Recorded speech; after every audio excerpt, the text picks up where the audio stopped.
Notre invité ce matin, Agnès Buzyn, ministre de la Santé, bonjour. Bonjour, monsieur Examen à l'Assemblée nationale du budget de la Sécurité sociale. 5 milliards 100 millions d'euros de déficit en 2020. C'est bien le déficit prévu. Les comptes seront à l'équilibre en 2023. J'ai bien compris, j'ai bien lu. 5 milliards 100 millions d'euros, pourquoi ?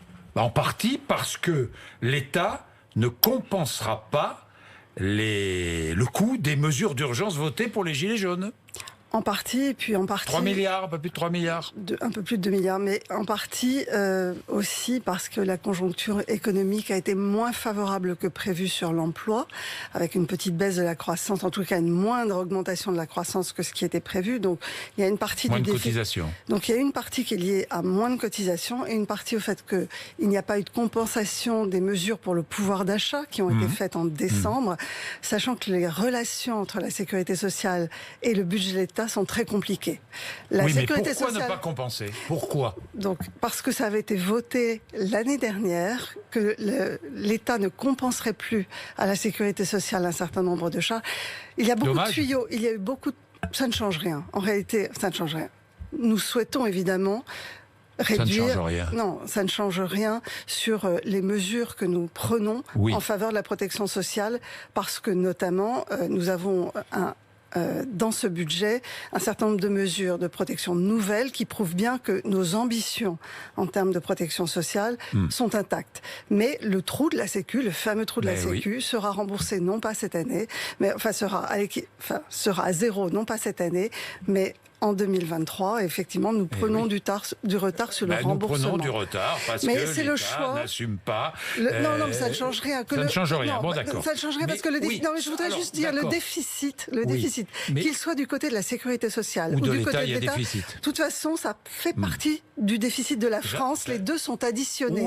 Donc c'est une question d'image. Oui, sauf que c'est un choix du gouvernement d'avoir pris des mesures d'urgence après la crise des Gilets jaunes, et peut-être que ça empêche l'État de mettre un peu plus d'argent, par exemple, pour les hôpitaux. Je vais y revenir, Agnès Buzyn. Je voudrais commencer avec l'article 52 de votre projet de loi. Les retraites inférieures à 2 000 € seront revalorisées en 2020, on est bien d'accord ? Je précise bien, les retraites inférieures à 2 000 € seront revalorisées en 2020 au niveau de l'inflation. On est bien d'accord. Inflation qui est de combien ? Qui sera de combien ? Je ne sais plus si c'est 1,2 ou 1, je ne peux pas vous dire le chiffre, mais en tout cas, ça suivra l'inflation. Et c'est l'engagement qui avait été pris à la suite des mesures d'urgence économique et sociale. Et donc, l'engagement est tenu dans ce projet de loi. Les autres retraites supérieures à 2 000 €. Et toutes les prestations sociales, je dis bien toutes les prestations sociales, ne seront revalorisées qu'à hauteur de 0,3%. Oui, mais pas les minima sociaux. Tous les minima sociaux, c'est-à-dire le RSA, l'allocation pour adultes handicapés, l'allocation pour les personnes âgées, ce qu'on appelle le minimum vieillesse, toutes ces minimums sociaux... Ces aides sociales ce sont des minima sociaux, sont revalorisés au niveau de l'inflation. Au niveau de l'inflation, bien. Mais les allocations familiales, par exemple, pas plus de 0,3, on est bien d'accord. Oui, mais je rappelle que nous avions pris des mesures très spécifiques pour aider notamment les familles monoparentales. Donc ces mesures, elles persistent évidemment. Ce sont des mesures...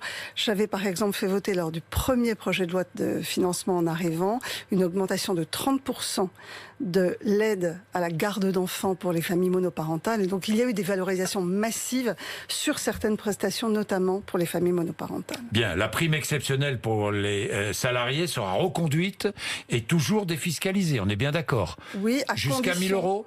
Oui, et à partir du moment où il y aura un accord d'entreprise pour l'intéressement des salariés. Donc c'est quand même conditionné au fait que les entreprises intéressent leurs salariés S'il y a aux bénéfices. Si l'entreprise intéresse les salariés, il y aura possibilité de prime exceptionnelle. Absolument, sinon pas. Parce que nous ne souhaitons pas que ce soit une façon dévoyée, en fait, de ne pas augmenter les salaires et que ce soit une défiscalisation, en fait, d'augmentation de salaire. Donc, pour éviter cela, nous souhaitons qu'il y ait une contrepartie. Et la contrepartie, c'est l'intéressement des salariés. Alors, avant de parler de l'hôpital et des aidants, j'ai deux questions. La première, le tiers payant intégral, c'est pour quand ? Écoutez, ça arrive techniquement. Oui, mais techniquement, mais concrètement. Donc, techniquement, j'avais dit qu'en 2019-2020, nous serions en capacité de proposer cette partie tiers payant sur les mutuelles. Je rappelle que le tiers payant sur la partie assurance maladie des dépenses est déjà techniquement faisable. D'ailleurs, 80% des médecins généralistes, par exemple, le proposent. Oui. Le problème que nous avions, et c'est la raison pour laquelle nous étions revenus sur le tiers payant généralisé, c'est que la partie mutuelle, comme il y a des centaines de mutuelles différentes, eh bien, nous ne savions pas le faire techniquement. Aujourd'hui, nous savons. Nous sommes en train d'y arriver, et donc il y a des dispositifs qui deviennent maintenant opérationnels chez les médecins, et je tiens à ce que ce tiers payant intégral soit possible, notamment... Là, cette année, et je tiens à ce qu'il soit faisable, notamment pour le 100% santé. Vous savez, ces mesures prises pour le remboursement des lunettes, des audioprothèses et du dentaire. Si nous n'avons pas le tiers payant généralisé et qu'il y a une prise en charge à 100%, il y aura quand même, pour un certain nombre de publics, une avance de frais. Alors, quand est-ce que les patients ne paieront plus lorsqu'ils iront chez le médecin, chez un kiné ou chez un dentiste? Il faut que les professionnels s'équipent. C'est-à-dire que maintenant que les mutuelles jouent le jeu. Oui, les mutuelles, elles jouent le jeu. C'est un logiciel. Le problème... Alors quand? Ce sera fait quand? Ce sera fait cette année. Cette année, à la fin de l'année? Le problème, je le répète, c'est pas... Maintenant, techniquement, nous savons le faire. Ce qu'il faut maintenant, c'est que chaque professionnel intègre cette nouvelle technique pour offrir le service aux malades. Et ce service sera offert donc à la fin de l'année. Donc ce service, il est maintenant faisable et il faut que tous les professionnels de santé s'emparent progressivement de ces dispositifs dans l'année et s'équipent. Et donc aujourd'hui, je dirais que le problème revient aux professionnels, c'est-à-dire que c'est à eux de vouloir s'équiper pour offrir ce nouveau service à leur patientèle. Espérons qu'ils vont le faire vite. La mutuelle à 1 € par jour maximum, le 1er novembre? Le 1er novembre, c'est une très belle réforme. C'est une réforme qui va servir autour de 10 à 11 millions de Français, qui va rassembler un ancien dispositif qu'on appelle la CMU-C et l'aide à la complémentaire santé qui avait un taux de non-recours très important. Les Français ne connaissaient pas cette aide pour avoir accès à une complémentaire. C'était la Sécu ou l'assurance maladie qui donnait un chèque pour qu'on puisse prendre une mutuelle. Il y avait quasiment la moitié des Français qui ne connaissaient pas le dispositif alors qu'ils y avaient droit. Là, nous fondons tout cela dans une complémentaire santé solidaire qui sera soit gratuite, soit au maximum de 1 € par jour, c'est-à-dire de 30 € par mois. Et ça va s'adresser aux 10 millions de Français qui ont des revenus pour une personne seule inférieurs à 1 000 €. Et donc, ça s'adresse vraiment à un très large public aujourd'hui qui est en difficulté pour accéder malheureusement trop large. Agnès Buzyn, regardons encore votre budget. L'article 45 du budget concerne les aidants. Les aidants, 11 millions à peu près, entre 10 et 11 millions d'aidants en France, qui sont souvent des femmes, 58%, 75% de ces aidants ont moins de 65 ans, 50% sont encore en activité. Alors, vous proposez un congé indemnisé. On est bien d'accord. Le congé de proche aidant qui a été créé en 2016, mais là, vous l'indemnisez à hauteur de 52 € par jour pour une personne seule et 43 € pour une personne en couple. C'est bien cela. Hein. Ce congé sera pris en compte pour le calcul de la retraite. Vous confirmez? Oui, donc c'est une mesure très attendue et je suis très fière de la porter. C'est la reconnaissance du rôle des aidants dans notre société. Et ce congé indemnisé, effectivement, pourra s'étendre jusqu'à 3 mois dans une carrière, avec une très grande souplesse. On pourra le prendre, par exemple, pour une demi-journée. On peut tout à fait le fractionner dans sa carrière. Donc, soit on peut s'arrêter pendant 3 mois, soit on le fractionne quand on a besoin, par exemple, d'emmener une personne aidée, âgée, à une consultation, ou qu'on a besoin de l'emmener visiter un établissement médico-social. Donc, on voit bien qu'aujourd'hui, les aidants ont besoin d'être reconnus, d'être aidés. Donc, ce congé indemnisé, il a deux intérêts. D'abord, il permet aux gens de vivre, alors que jusqu'à présent, il y avait la possibilité d'un congé sans solde.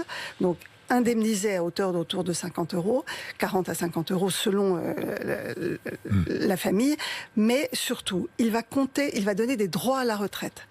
Et donc, il est comptabilisé comme une activité. Deuxièmement, il ne pèsera pas sur les allocations chômage. C'est-à-dire que si, par exemple, le revenu baisse à cause de ce congé indemnisé, parce que les indemnités sont moins fortes que le salaire, ce ne sera pas comptabilisé pour la prise en compte des droits aux allocations chômage. Donc vraiment, on protège les aidants par cette mesure. Bien, vous protégez les aidants, très bien, à peu près 50 €.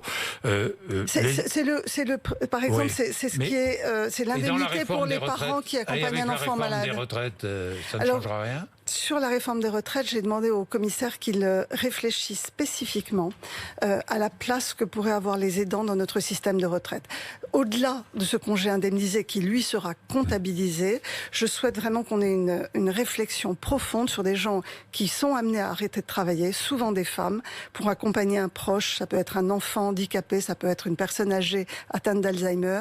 Et comment pouvons-nous les reconnaître dans la société ? Et donc, ce travail est en cours aujourd'hui. C'est le haut-commissaire qui est en charge de me faire des propositions. Il y aura un numéro unique pour les aidants aussi, pour les informer, mieux les informer. Le plan sera dévoilé tout à l'heure par le Premier ministre. Il vise à rompre l'isolement des aidants. Il y aura donc un numéro unique. Il y aura des annonces faites par le Premier ministre. Non, mais c'est un numéro unique, je le sais, tout le monde le sait. Je laisserai le Premier ministre faire la totalité des annonces du plan. Rompre l'isolement, mieux les orienter, mieux prendre en charge leur santé, les reconnaître dans leur qualité d'aidants avec ce congé indemnisé. Il y a un certain nombre d'axes qui vont être présentés, notamment un axe sur les jeunes aidants, on les oublie souvent. Ce sont des enfants qui ont des parents très gravement malades, qui arrêtent leurs études. 25% des aidants ont entre 15 et 34 ans. Absolument. Des mineurs qui aujourd'hui sont déscolarisés parce qu'ils prennent en charge une personne âgée. Il y a des mesures pour eux dans ce plan, évidemment. Bien. Les hôpitaux. Est-ce qu'il faut faire des économies à l'hôpital ? Alors, l'hôpital fait des économies comme tout le système de santé. Combien demandez-vous d'économies à l'hôpital français ? L'hôpital fait des économies, mais l'hôpital va aussi bénéficier d'1,6 milliard € supplémentaires. Je m'explique. Aujourd'hui, on dit qu'on fait des économies. Pourquoi ? Non pas sur le budget actuel. Le budget actuel, il est non seulement préservé, mais on l'augmente. Et on l'augmente chaque année. Mais le tendanciel, ce qu'on appelle le tendanciel, c'est-à-dire les dépenses qu'il faudrait attribuer à notre système de santé au vu du vieillissement de la population et des maladies courantes, est probablement plus important, sauf si on réorganise. Et c'est ce que je fais, puisque j'ai fait une loi santé qui réorganise notre système de santé pour qu'il y ait moins de dépenses inutiles, c'est-à-dire une meilleure prise en charge des patients, une meilleure coordination des soins pour éviter des examens redondants, etc. Donc on est capable de faire des économies sans que ça ne touche en aucun cas à la qualité des soins. Et c'est ce que nous faisons par la loi santé. Par ailleurs, l'hôpital souffre. Et donc, je suis en train d'apporter des réponses. J'ai apporté des réponses. Préparer un nouveau plan d'urgence ? Alors, le plan Ma Santé 2022 avait déjà une organisation de l'hôpital avec les hôpitaux de proximité qui vont bénéficier d'un financement spécifique, pas à l'activité, un financement qui prendra en compte le bassin de population. Il y aura une partie d'activité, mais une partie forfaitaire. Oui, terminer la rémunération à l'acte uniquement. Pour réduire la rémunération à l'activité. Et puis, je prépare un plan pour les urgences qui a été dévoilé en septembre et un plan pour l'hôpital public et l'hôpital en général. Un nouveau plan de soutien pour l'hôpital public. Un plan de soutien, parce qu'il faut réinvestir. On voit bien que l'investissement... Combien ce plan de soutien ? Quel effort financier ? Je vais vous dire les axes d'abord. D'abord, un meilleur investissement courant. Les gens ont besoin de travailler dans des conditions acceptable, c'est-à-dire avec des nouveaux matériels, avec des brancards qui ne sont pas cassés. Ça rend les hospitaliers et ça rend les soignants fous de travailler avec des conditions dégradées. Ensuite, un plan pour l'attractivité de l'hôpital qui est aujourd'hui clairement déficitaire en personnel. Beaucoup de lits sont fermés faute de personnel, pas parce qu'il y a une volonté de les fermer. Donc attractivité, attirer des jeunes ou moins jeunes donc vers les fidéliser et puis travailler évidemment sur les budgets, la pluriannualité, c'est-à-dire que les hôpitaux aient une vision représentée quand ? Donc nous y travaillons. Je suis en train de rencontrer tous les partenaires, tous les acteurs du système hospitalier, les directeurs d'hôpitaux, les médecins, les syndicats, les élus, les parlementaires. Je vais rencontrer tout le monde pour proposer un certain nombre d'axes. Je vais voir leurs réactions et il sera présenté dans le courant du mois de novembre. Dans le courant du mois de novembre, un nouveau plan de soutien donc à l'hôpital. Absolument. Avec des moyens financiers ? Avec les moyens nécessaires. Quels moyens ? Je répète, ce qui compte d'abord, c'est... Oui, non, mais d'accord. Non, mais ça, vous allez faire le constat. Non, mais Monsieur vous Bourdin, faites le constat, mais il va bien falloir mettre un peu d'argent aussi. Monsieur Bourdin, c'est le problème de notre société. On pense moyen avant de penser objectif. Alors, permettez-moi quand même de rappeler l'objectif. Bon, l'objectif, non, mais il y aura des moyens. Améliorer mais les moyens ne sont pas une fin en soi. Le fonctionnement de l'hôpital, c'est l'objectif, j'imagine. L'attractivité des métiers, la revalorisation des salaires, notamment en début de carrière. Comment faire en sorte de rendre les métiers attractifs. Donc les salaires seront revalorisés en début de carrière. Un certain nombre de pistes sont proposées pour notamment les métiers en tension, également pour les grandes métropoles où il y a des difficultés de logement particulières. Il y aura un plan d'investissement évidemment de l'investissement, non pas dans de nouveaux hôpitaux, mais vraiment dans le quotidien des soignants. Et il y aura évidemment des moyens associés. Et il y aura des moyens financiers. Mais les moyens, c'est pour faire quelque chose. Non, mais ça, j'ai compris. Heureusement. Projet de loi autonomie grand âge. Là aussi, présentation quand? Avant la fin de l'année? Oui, c'était l'engagement qui avait été pris. C'était la demande du président de la République. Il y aura un projet de loi qui sera présenté fin décembre. Là, il faut de l'argent. Hein. Bien sûr. Entre 6 et 10 milliards d'euros par an, dit-on. Là aussi, pourquoi faire? Donc pour augmenter le nombre de personnels soignants auprès des personnes âgées, pour revaloriser les métiers du domicile, pour donner d'autres perspectives aux personnes âgées que de vieillir en EHPAD. On sait que beaucoup d'entre elles souhaitent rester à domicile. Donc c'est vraiment comment favoriser ce maintien à domicile coûte que coûte si les gens le souhaitent. Et enfin... des mesures pour les aidants qui seront également associées à ce plan grand âge et autonomie, et des mesures sur la prévention, parce qu'on peut prévenir aussi la perte d'autonomie. Il y a moyen de faire mieux. Aujourd'hui, on se dégrade effectivement dans notre pays à cause des maladies chroniques, à cause d'une insuffisance de prévention. Il y a par exemple une consultation de prévention prévue à l'âge de 65 ans, ou au moment où on prend sa retraite, vers 62 ans, qui permet de savoir quel risque on a de perte d'autonomie. Tout ça va être dans un plan qui vise à rassurer les Français sur notre capacité à vieillir en bonne santé, chez soi, et avec surtout un accompagnement digne de ce nom. Ce qu'on ne sait pas, c'est qu'on peut aller à l'hôpital avec sa voiture aux frais de la sécurité sociale. Oui, bien sûr. On ne le sait pas. Pour, par exemple, un examen chimio, si on suit une chimio, on est dialysé, ou, je sais pas moi, pour une consultation, quel remboursement ? Aujourd'hui, c'est un remboursement kilométrique, hein, donc c'est aujourd'hui l'existant. Donc on peut venir en train aussi. Oui, en train aussi. On peut venir en train. Un site internet en place. Donc il y a aujourd'hui tout un travail sur les transports sanitaires. C'est vrai que les transports sanitaires vivent des moments difficiles parce qu'on veut favoriser la médecine ambulatoire, donc une médecine où les gens ne dorment pas à l'hôpital. Ça nécessite beaucoup de transport. C'est un poste de dépense qui augmente très vite, et donc nous avons impérativement besoin de diversifier les moyens de transport pour venir à l'hôpital, et puis de sécuriser aussi tous nos transporteurs sanitaires. Je pense aux taxis conventionnés, par exemple, qui font un énorme travail dans les campagnes.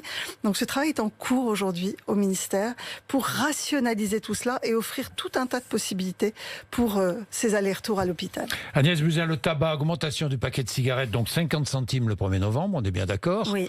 Et fin 2020, 10 € le paquet. Oui. 10 € le paquet.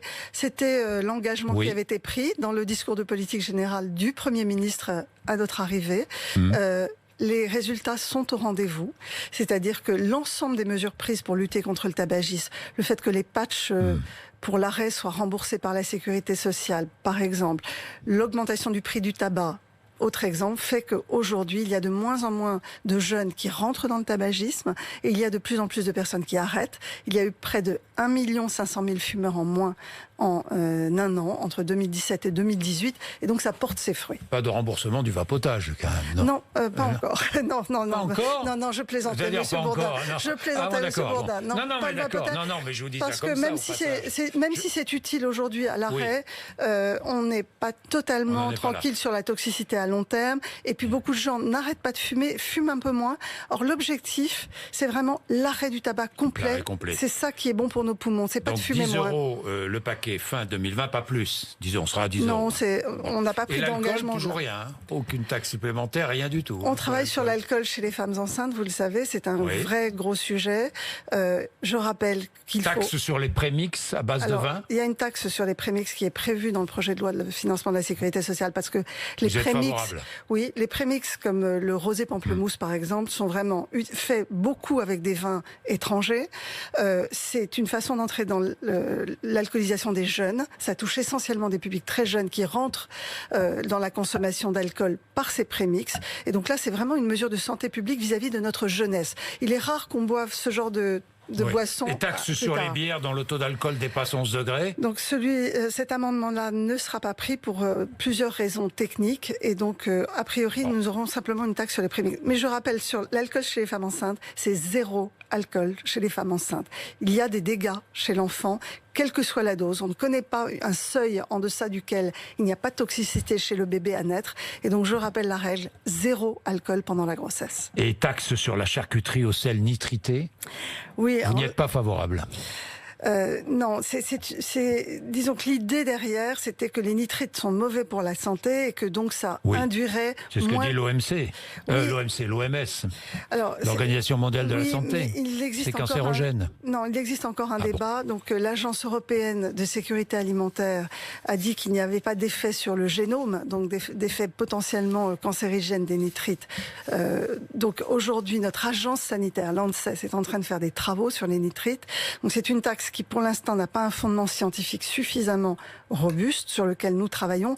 Donc pourquoi pas si un jour il y a des preuves formelles de dangerosité. Et d'autre part, le montant de la taxe est très petit, très faible, tel qu'il a été proposé dans cet amendement. Et donc ça créerait une nouvelle petite taxe. Or, le gouvernement aujourd'hui est en train d'essayer de réduire ces petites taxes qui sont très chères à récupérer pour l'État et rapportent très peu. Donc aujourd'hui défavorable à cet amendement et puis nous aurons l'occasion évidemment de retravailler les additifs alimentaires. C'est un sujet qui est devant nous. Merci Agnès Buzyn. 8h55 RMC et BFM TV.